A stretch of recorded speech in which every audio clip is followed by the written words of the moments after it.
Hi friends, welcome to cinema artist best. Cinema artist பெஸ்ட்டில் இப்போ நான் பார்க்க போகிற திரைப்படம் என்னென்னா யங் ஆர்ட்ஸ். இந்த திரைப்படம் இல்லை 2024 இது வந்து பார்த்திங்கன்னா ஒரு பெல்ஜியம் நாட்டு திரைப்படங்க. திரைப்படத்தின் ரைடர் அண்ட் டேரக்டர் யார் சொல்லி பார்த்தீங்கன்னா அந்தோனி ஸ்கேட்டர்மேன். இந்த திரைப்படத்தில் லூ கொசானஸ் எலியஸா முதன்மை கதாபாத்திரம் பண்ணியிருக்காங்க. அப்புறம் மரியஸ் டிசாங்கர் அலெக்சாண்ட்ரா ஒரு சப்போர்ட்டிங் ரோல் பண்ணியிருக்காப்புல.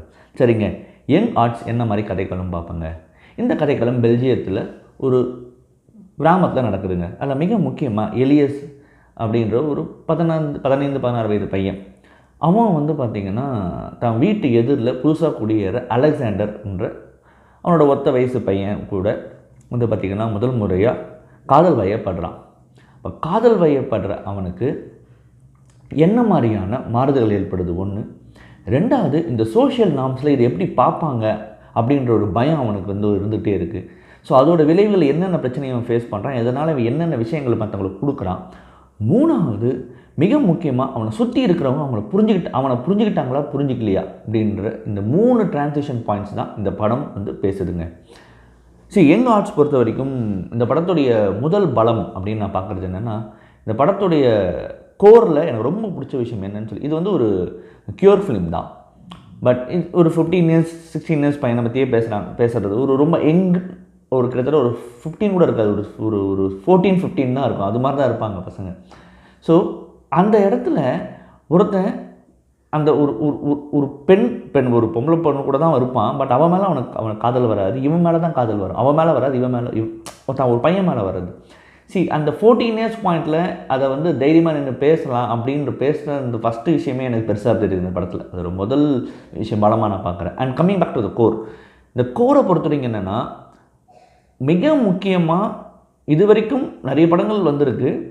ரீசண்டாக அதாவது ஃபேமிலின்றது எவ்வளோ முக்கியம், ஃபேமிலி பேக்ட்ராப்பில் தான் இதை ஃபஸ்ட்டு ஏற்றுக்கணும் அப்படின்ற விஷயத்த வந்து சொல்கிற ஒரு விஷயம் இருக்குது பார்த்தீங்களா. அதை வந்து இந்த படம் ரொம்ப பிரமாதம் பண்ணியிருக்கு. என்ன பியூட்டினா ஏற்றுக்கணுன்றதை வந்து அவங்க எல்லாருமே ஏற்றுக்கிறாங்க ஒரு இடத்துல. ஏற்றுக்கிறாங்கன்றத கூட சொல்ல முடியாதுங்க, அதை நான் ரிவ்யூலும் பண்ண முடியாது. அதுதான் பிரச்சனை. அந்த படத்தில் சப்போர்ட்டிவ்ன்ற வார்த்தையை பயன்படுத்தலாம். How supportive, how positive it அப்படின்றது தான், ஹவு பாசிட்டிவிட்டி அப்படின்றது தான் இந்த படம். எனக்கு தெரிஞ்ச ரீசன்ட் பாஸ்ட்டில் ரொம்ப பாசிட்டிவாக ரொம்ப சப்போர்ட்டிவாக ஒரு க்யூர் ஃபிலிமை வந்து அணுகுனா மாதிரி எனக்கு தெரிஞ்சுது. That was really brilliant from director Anthony Scatterman. ரொம்ப பிடிச்சிருந்தது அந்த விஷயம், எனக்கு ரொம்ப பிடிச்சது. மிக முக்கியமாக அந்த தேர்ட் ஆக்ட் வந்து ரியலி சூப்பர். இந்த லாஸ்ட் ½ அன் ஹவர் நிஜமாகவே ரொம்ப நல்லாவே பண்ணியிருந்தார் நான் சொல்லுவேன். இந்த படத்தோட ஸ்க்ரீன் ப்ளே பொறுத்த வரைக்கும் இந்த படம் வந்து ஒரு கேஷுவலாக மூவ் ஆன ஒரு ஃபிலிம் மாதிரி தான் மூவ் ஆகுது. ஸோ எனக்குமே என்னென்னா, ஓகே இது இப்போமே நெக்ஸ்ட்டு இது தான் நெக்ஸ்ட்டு இப்படி தான் அப்படின்ற ஒரு உணர்வு எனக்குமே ஏற்பட்டுச்சு.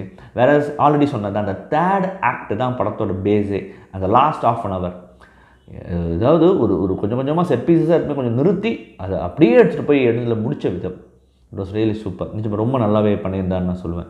இந்த படத்தில் நிச்சயமாக பாராட்ட வேண்டிய எலியஸா பண்ண லூ கொசானஸோட பெர்ஃபார்மன்ஸ் உண்மையாகவே அந்த 15 வயசு பையன் 16 வயசு பையன் ரொம்ப பிரமமாக நடிச்சிருந்தான் அந்த கேரக்டர். ஏன்னா அதை உணர்ந்து நடிக்கிறதுக்கு வந்து ஒரு விஷயம் என்னங்க, ஏன்னா இதனால் சிம்பிள் திங். ஒரு 13-14 வயசு பையனோட லவ்வை பற்றி பேசுகிறது, இது வந்து ஒரு கே பாயிண்ட்டை பற்றி பேசுகிறாங்க. Cure film. அந்த கேரக்டரை உணர்ந்து அதை நடித்து அதை திரையில் கடத்தி அதை ஆடியன்ஸுக்கும் சேர்த்து நகர்த்துற விஷயம் இருக்குது பார்த்தீங்களா. It's not a simple, as then really super job. இப்போ டேரக்டர் ரொம்ப அழகாக அந்த பையனை வேலை வாங்கியிருந்தார். லூகு கொசானஸ் பெர்ஃபார்மன்ஸ் நிஜமாகவே டாப் கிளாஸ் நான் சொல்லுவேன். அதே மாதிரி அலெக்சாண்ட்ரா பண்ண மரியஸ் டிசங்கரோட பெர்ஃபார்மன்ஸுமே ரொம்ப நல்லா இருந்தது. அவனுக்கு ஈடு கொடுத்து நடிச்சிருந்த மாதிரி இருந்தது. அந்த பையனோட பெர்ஃபார்மன்ஸுமே சூப்பராக அமைஞ்சிருந்த படத்தில் வந்து. மறுபடியும் ரிப்பீட்டேட்டிவாக சொல்கிறேன்னு நினைக்காதீங்க. The most important thing of the film is the positive and supporting point of இந்த social norms as well as the ஃபேமிலின்றது தான் இந்த படத்துடைய ஆக பெரும் பலமாக நான் பார்க்குறேன். இந்த படம் பெர்லின் இன்டர்நேஷனல் ஃபிலிம் ஃபெஸ்டிவலில் கிறிஸ்டல் பியர் பிரிவில் வந்து பார்த்திங்கன்னா ஸ்பெஷல் மென்ஷன் வின்னருங்க. அதே மாதிரி டெடி அவார்டுக்கு இந்த படம் வந்து நாமினேட் ஆகிருந்ததுங்க. டெஃபினட்டாக நீங்கள் யங் ஆர்ட்ஸ் படம் பாருங்கள். ஒரு நல்ல படத்தை பற்றி திருப்தி உங்களுக்கு கண்டிப்பாக இருக்கும், சந்தேகம் இல்லைங்க. மறுபடியும் தரமான உலக சினிமாவடியோ ரீஜனல் சினிமாவடியோ இல்லை ஷார்ட் ஃபிலிமோடையோ சந்திக்கிறேன். நன்றி, வணக்கம்.